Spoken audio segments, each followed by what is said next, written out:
Codemasters has been the master of rally racing since 1998. It threads the needle of being accessible without losing what makes the sport unique, like having to follow a co-pilot's directions. The more realistic Dirt Rally launched in 2015, which leaves the base Dirt series to be a little more forgiving.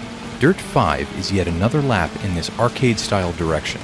Its Game Pass debut came less than a month ago, so we are at the starting line to see if Dirt 5 is a Game Pass or a game fail.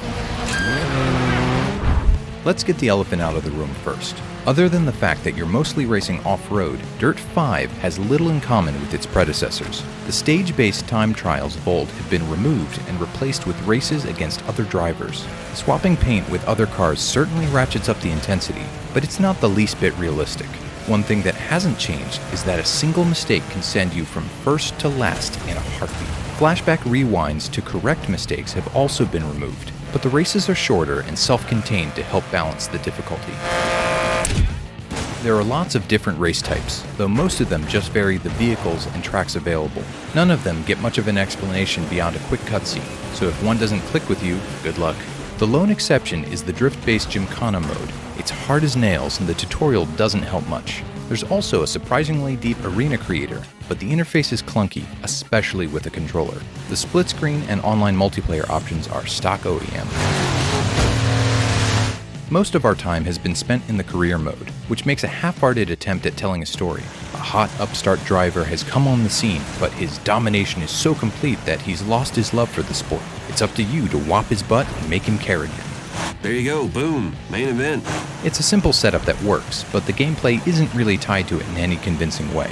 There's a series of mini podcasts where you can listen to Nolan North and Troy Baker babble on about racing that's surprisingly enjoyable, even if it means that you have to wait in the menus instead of actually racing. I have a lot of respect for AJ, things he's been able to accomplish, but I think he's had his best races. One surprise is the lack of challenge. We regularly finish 5 to 10 seconds ahead of second place in most races on the default difficulty. Bumping it up to hard makes it more competitive until you buy a better vehicle, then the challenge melts away once again.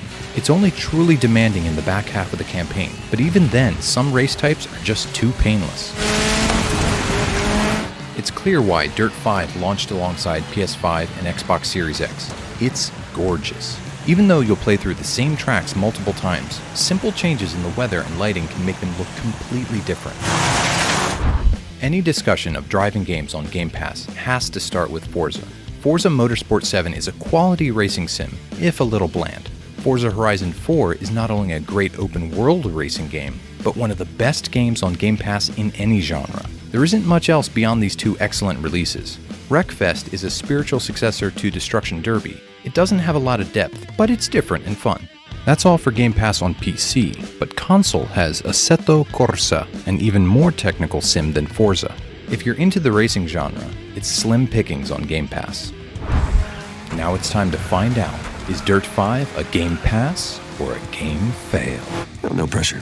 Codemasters has an impressive pedigree in racing games, so much so that EA just spent $1.2 billion to buy it. Dirt 5 isn't particularly realistic, and it's vastly different from other games in the franchise, but it's a solid racer that looks great and plays just as well. In a genre with few options on Game Pass, and even fewer that look this good, Dirt 5 gets a Game Pass.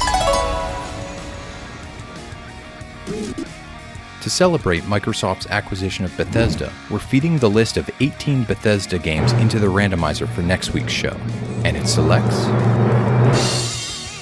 Dishonored.